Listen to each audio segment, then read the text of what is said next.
Matuto ka maniwala sa sarili mo. Kalimutan mo yung walang halaga at tahakin mo ang landas na gusto mo. Hindi importante kung anong tingin mo sa sarili mo.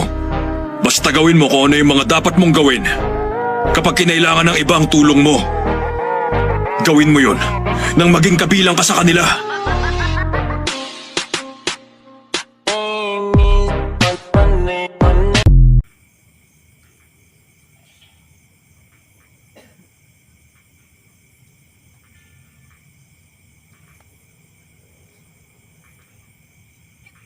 Kalimutan mo yung walang halaga at tahakin mo ang landas na gusto mo.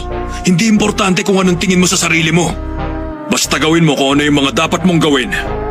Kapag kinailangan ng iba ang tulong mo, gawin mo yun nang maging kabilang ka sa kanila.